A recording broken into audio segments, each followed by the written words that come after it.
What happens when a loyal husband is left for his wife's boss, only to have that same man show up months later begging him for work? You won't believe how one quiet move flipped the entire power dynamic. You ever hold a door open for someone, only to have them spit in your face right after? Yeah, that's about how my story starts. I wasn't perfect, sure, but I was consistent. I worked hard. I brought home the groceries. I rubbed her feet even when mine were aching from double shifts, and I never ever gave her a reason to doubt me. Still, that didn't stop her from packing her bags and running off with a man whose idea of cardio was walking from his corner office to the break room. It started on a Saturday, one of those mornings where the sun peeks in just right, and you feel like life's finally giving you a little peace. I was out front, fixing Miss Clara's mailbox. She's 83 and still sharp as a tack. Some neighborhood kids knocked it over again, probably chasing each other on those little scooters like they're in the Olympics. I figured, why not? Ain't no big deal. Tightened the bolts, adjusted the pole, even left a little note inside. Handled with care. Love, your neighbor Marcus. I walked back inside, smiling like a fool. I had biscuits in the oven, gospel on the radio, and a fresh cup of coffee that hadn't even gone cold yet. That's when I saw her, Alyssa, my wife of 12 years, sitting at the kitchen table in full makeup, wearing perfume she only sprayed when company came over. Her purse was zipped tight, and she had that look on her face, the one she wore when she was trying to say something she knew would knock the wind out of me. "I think we should take a break," she said. Now look, a break don't mean the same thing in real life as it does on TV. On TV, people take a break, find themselves, maybe cry in the rain. But in real life, a break means they've already packed a bag and someone else's toothbrush is waiting at the destination. I stood there, coffee in one hand, disbelief in the other. A break from what, Alyssa? The bills? The groceries? My good credit? She didn't even flinch. Just stood up, grabbed her purse, and walked out like she was heading to brunch. No tears, no shouting, just cold steel in heels. She left the house so fast, I didn't even have time to ask where she was going. Later that afternoon, her sister called and told me she'd moved in with someone. Someone who, as I found out the next day, wore cufflinks to company picnics and never finished a sentence without reminding folks he was Senior Regional Executive. His name? Gerald. I knew Gerald. He was her boss. Oh, the irony. The man I shook hands with at the company holiday party.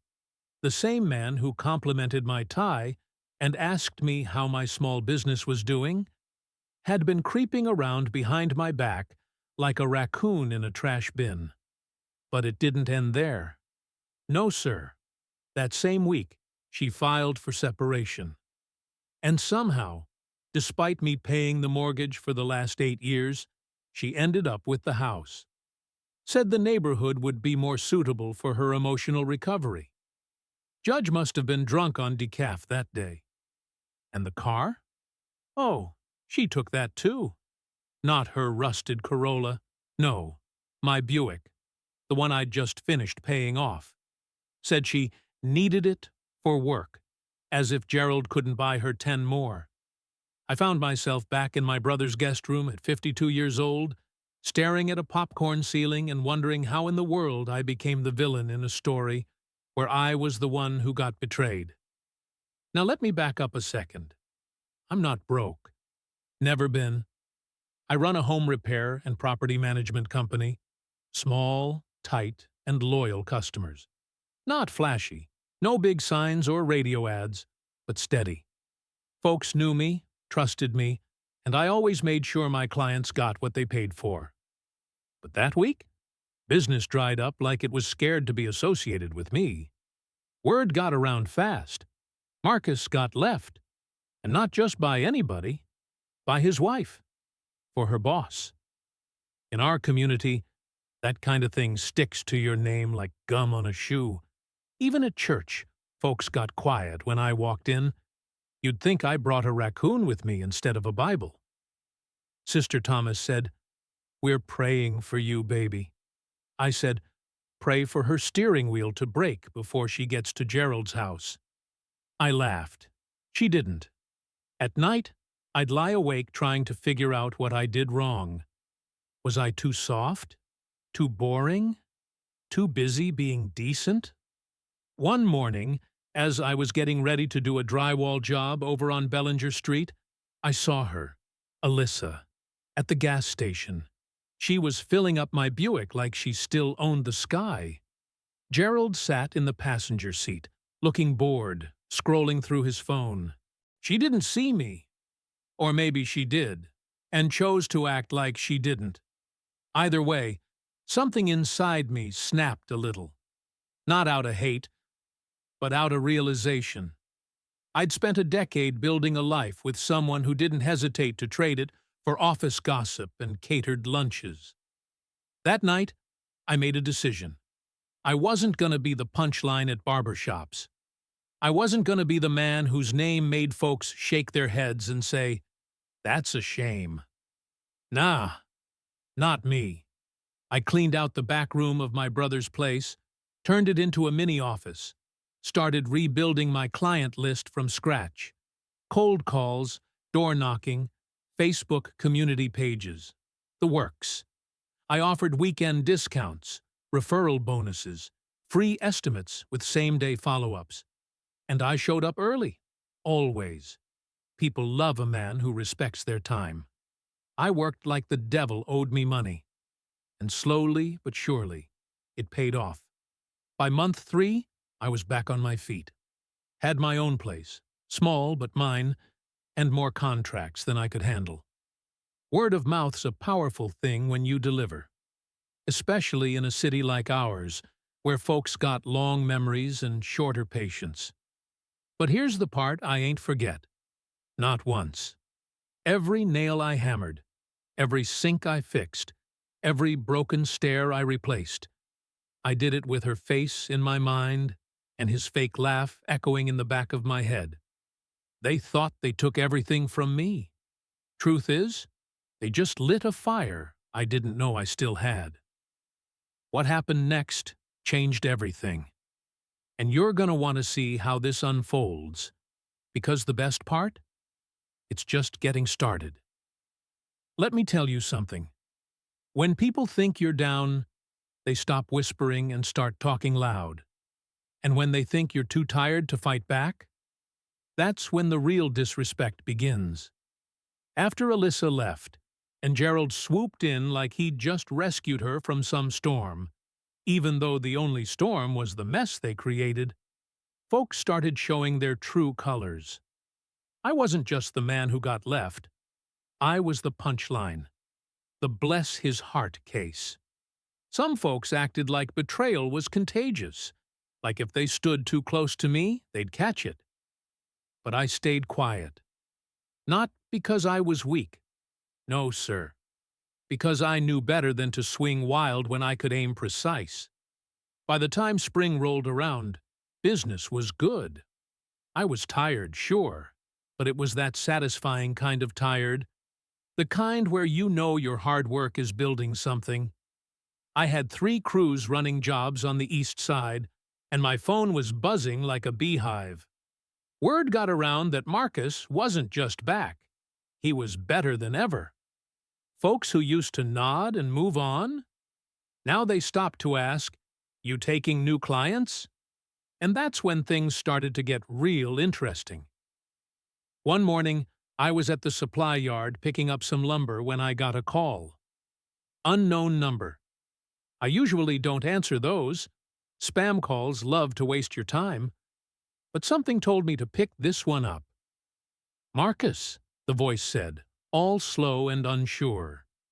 It was Elliot, one of the assistants from Gerald's office. I remembered him from the few times Alyssa dragged me to those boring company dinners. The kind of guy who wore tight ties and laughed too hard at Gerald's jokes. "Yeah, who's this?" "It's Elliot. Uh, listen, I don't know if this is awkward or not, but Gerald's looking for someone to help with some renovations. His, uh, his firm's office lease didn't get renewed, and they're moving to a smaller space." I almost dropped the phone. Not because I was shocked, but because the way life folds on itself is just poetic sometimes. Gerald? Downsizing? The same man who used to toast champagne at lunch? I kept my voice steady. "Tell him to send an email. We'll see what we can do." That same afternoon, I got a message. Not from Elliot, but from Gerald himself. He didn't even try to act casual. The message was stiff, full of business speak like he was talking to a stranger. No, "Hey man," no, "Hope you're doing well." Just straight up, "We're looking to hire a crew for commercial space modifications. Let me know availability and rates." I read that email 3 times before closing my laptop. This man took my wife, helped her drain my peace, and now he wanted me to fix his mess? At first, I was going to say no. Flat out. Just delete the message and move on. But then I remembered something my uncle used to say. Sometimes you don't beat folks by yelling louder. You beat 'em by making sure they hear the silence of their own downfall. So I set the meeting. He showed up right on time, for once. Didn't have Alyssa with him. Probably too awkward. Or maybe they weren't doing so well. I didn't ask, and he didn't mention her. He wore a suit, but it was wrinkled at the collar. Eyes had that baggy look like sleep was optional lately. "Marcus," he said, nodding like we were old friends. I just raised an eyebrow. "You got your plans ready?" He fumbled through some folders, laid out a floor plan like he'd done it himself, but I could tell someone else had drawn it up. His hands were shaking a little. Nerves. Not from fear, but from pride slowly crumbling under pressure. I walked through the whole proposal, asked questions, took notes, all business. Not once did I bring up the past. Not once did I mention Alyssa, or the court battles, or the fact that I'd seen him in my Buick, laughing like he'd won something. But he felt it. I could tell. Every time I nodded without smiling, every time I wrote something down without making eye contact, he felt that weight. That quiet judgment you don't say out loud, but it sits in the room like humidity. I gave him a quote. Not inflated, but not cheap. Fair price for the work. He looked at it like it was written in a different language. "That's a bit above our current budget," he mumbled.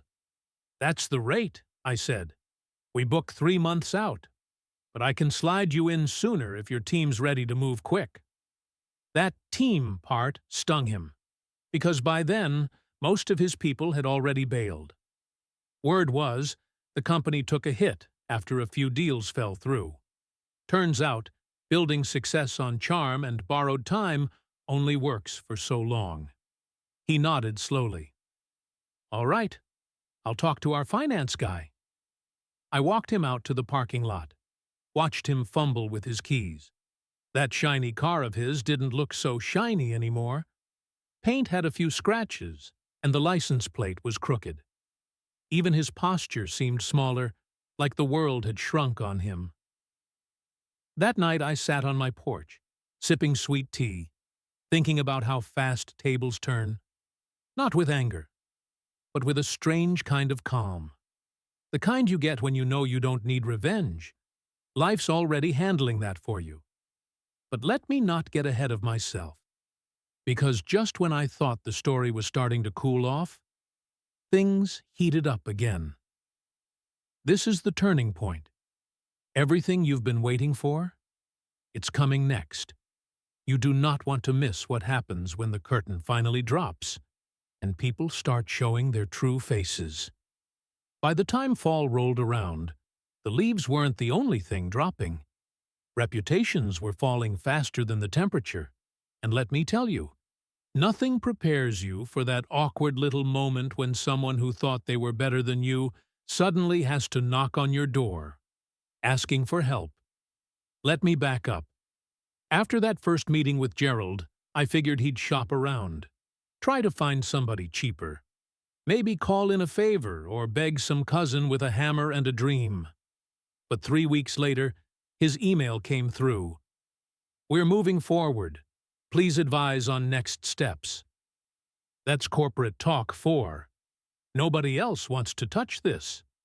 So I assigned one of my crews to his project. I didn't go in person. Not because I couldn't, but because I wanted him to sit in what he built. That office space of his, cold, empty, and echoing, looked more like a storage unit than a headquarters. But the real twist didn't come from the job. It came from the fallout.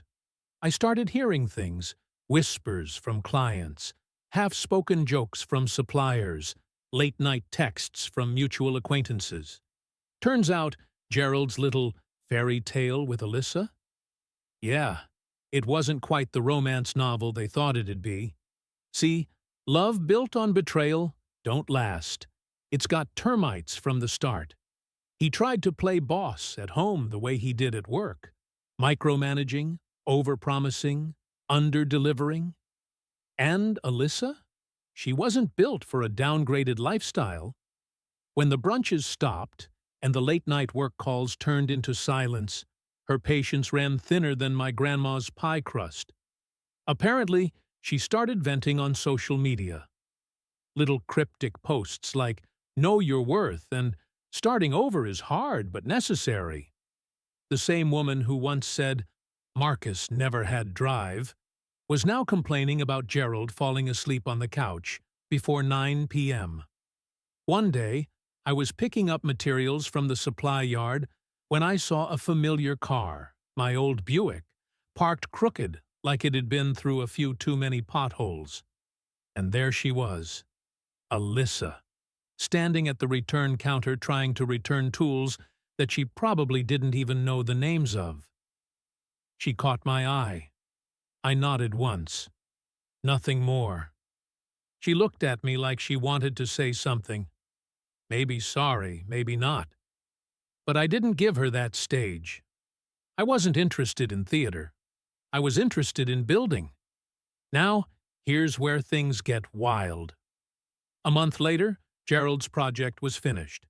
My crew wrapped up early, under budget, and the place looked better than he probably deserved. But we delivered. We always do.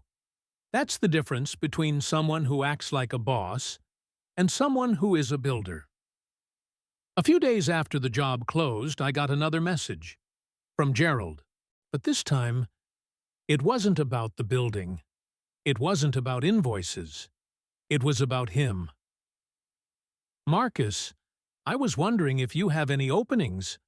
I'm looking for new opportunities." I stared at that email like it was a prank. The same man who smirked when he shook my hand at that holiday party was now asking me for work. At first, I thought, no way, this must be a mistake. But nah, he followed up. Called me the next day. Real voice, real hesitation. I need something stable," he said. Turns out, after some deals fell through, a few investors pulled out, and internal issues stacked up, Gerald had been quietly forced out. No big announcement, no party, just a silent exit and a box of stuff. And Alyssa? Word was she'd already moved out. Said she needed space to refocus. Same script, different co-star. Now, don't get me wrong, I ain't the revenge type. Not in the messy way. I don't throw shade.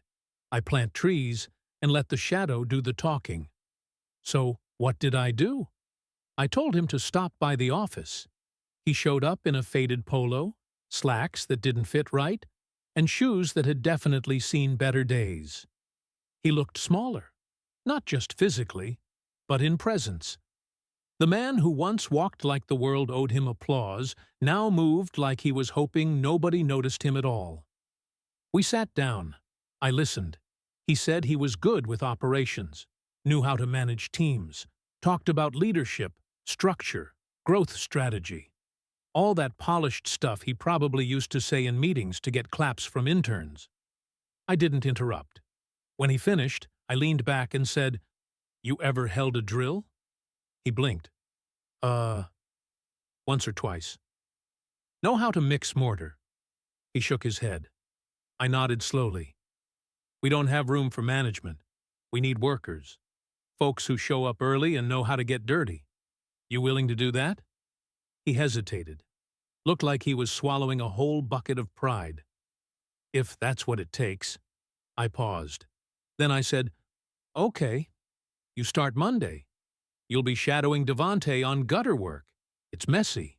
Real messy. Hope you ain't allergic to roofs." He nodded, said thank you. But he didn't smile, because deep down, he knew this wasn't a favor. This was accountability. This was standing in the ruins of what you tried to build on someone else's pain. The next Monday, he showed up. Didn't complain, didn't talk much. Just followed Devante around and carried ladders. I watched from the window, sipping my coffee. Funny thing is, I didn't feel angry anymore. Not even smug. Just satisfied. Not because he suffered, but because I healed. Without needing his apology. That's the part folks don't tell you about rebuilding. It's not about revenge. It's about reclaiming yourself. Brick by brick, sweat by sweat, day by day. And me? I was all the way back. So, when people ask me how I survived betrayal, heartbreak, and humiliation, I tell them this. I didn't just survive, I built my way through it. And when the ones who tore me down came knocking, I didn't slam the door. I handed them the tools,